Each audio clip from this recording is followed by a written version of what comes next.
अस्सलाम वालेकुम। मैं उम्मीद कि मेरी यूट्यूब फैमिली आज ठीक खुदा तो खुश तो खुशहाल पन्न गरन मज आज रन मटर टमाटर तो गंड मटर टमाटर कर मे मजी खाश तुम हेकु वुचित बे तुलमक पे यह गोडनेथ सफेद ये पे मे गैस पे यह कढ़ाई अत मज त्रा बह तेल बिस्मिल्लाह सोन तेल गो गरम बह त्रा अत मज गंड बिस्मिल्लाह कर गंड करो गई असल पे फ्राई सन गंड गई फ्राई त्रो अत मज रुहन बिस्मिल्लाह कर करो बे असल पे मिक्स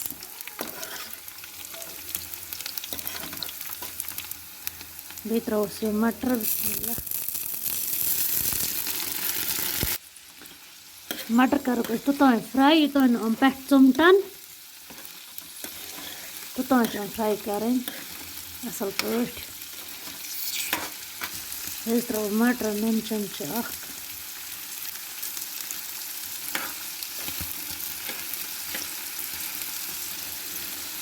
त्रो लिद्र चमच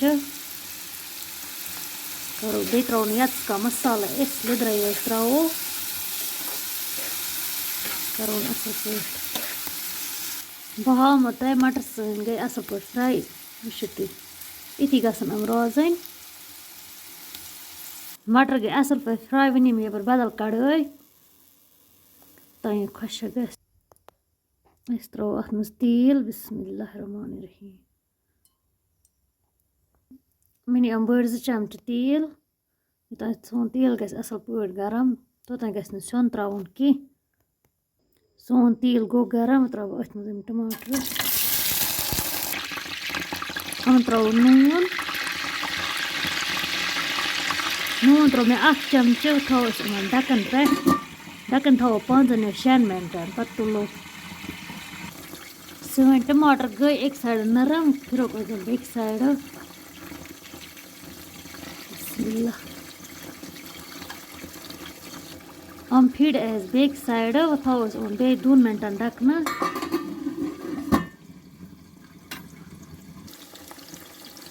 तुलो अमन बेल थोद 2 मिनट गई यम चुमट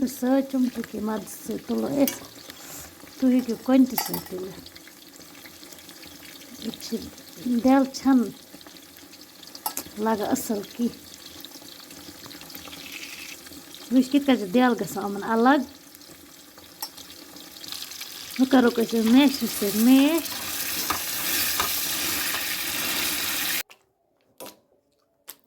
वुच कत आसानी से बने चटनी टमाटर चटनी इस करो ये तोतस तान फ्राई योतस तान ये तेल त्राय सन टमाटर गई असल पे फ्राई अम त्रोक तेल त्रो अत मरचांगन त्रा 2 चमच तुम यूत खेवान तूत त्रो करो बे असल पे मिक्स बे त्रो गरम मसाला 1 चमच करो बे असल पे वुच कज आसानी से गई सन चटनी टमाटर चटनी तैयार